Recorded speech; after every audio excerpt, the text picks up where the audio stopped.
எல்லோருக்கும் வணக்கம். இது எல்லாருக்கும் தெரிஞ்ச விஷயம் தான். ரீசெண்டா நடந்த மதகஜ ராஜா ப்ரொமோஷன் நிகழ்ச்சியில விஷாலுடைய உடல்நிலையை பார்த்து பலருமே அதிர்ச்சி அடைஞ்சாங்க. கையில மைக்க பிடிச்சு விஷாலால பேசவே முடியல, கை நடுங்கிக்கிட்டே இருந்தது. அதோட படத்துடைய விளம்பர நிகழ்வுக்கு கடும் காய்ச்சுடன் விஷால் வந்ததும் தெரிய வந்துச்சு. இந்நிலையில இந்த படம் கம்மிங் 12 அன்னைக்கு பொங்கல் அன்னைக்கு வெளியாவதா அதிகாரப்பூர்வமா அறிவிச்சிருக்காங்க. படத்துடைய ப்ரொமோஷன் பணியும் இப்போ தீவிரமா நடந்துட்டு வருது.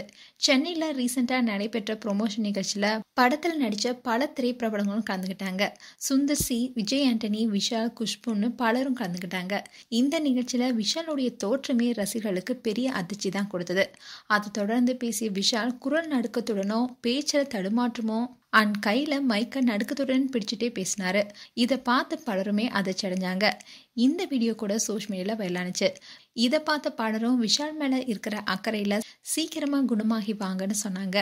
இன்னும் சிலர் அவர் குடிப்பழக்கத்திற்கு அடிமையாகி இருப்பதனால இப்படி ஆயிடுச்சுன்னு செய்திகளும் பரப்பினாங்க.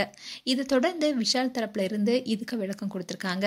அவருக்கு அதிகப்படியான வைரல் காய்ச்சல் ஏற்பட்டதாலதான் இப்படி ஆனதுக்கு காரணம்னு டாக்டரும் செய்தியாளர்களுக்கு விளக்கம் கொடுத்தாங்க. இந்நிலையில நடிகர் விஷால் ஹாஸ்பிட்டல்ல அனுமதிக்கப்பட்டு சிகிச்சை பெற்று வருவதா தகவல் வெளியானுச்சு. ஆனா இதுக்கு விஷாலுடைய மேலாளர் ஹரிகிருஷ்ணா மறுப்பு தெரிவிச்சிருக்காரு. அது மட்டும் இல்லாம இது குறித்து விளக்கமும் கொடுத்திருக்காரு. அதுல அவர் என்ன சொல்லியிருக்காருன்னா, விஷால் ஹாஸ்பிட்டல்ல அனுமதிக்கப்பட்டுள்ளதா வெளிவந்த தகவல் வதந்தி. மருத்துவர்களுடைய ஆலோசனைப்படி வீட்டை தான் அவரு ஓய்வு எடுத்துட்டு வராரு. காய்ச்சல் வந்த காரணத்தினாலதான் உடல் வலி அண்ட் கொஞ்சம் சோர்வா இருக்காரு. இன்னும் 2 நாள்ல விஷால் முழுமையா குணமடைஞ்சிடுவார்னு அவர் சொல்லியிருக்காரு. மேலும் இதை பார்த்த பலரும் விஷாலுக்கு வைரல் காய்ச்சல் இருக்கும் போது எதுக்காக வரணும், எதுக்காக எல்லாத்தையும் கேஷுவலா கட்டிப்பிடிக்கணும்னு அவங்களுடைய கருத்துக்களை சோஷியல் மீடியால பதிவிட்டு வராங்க.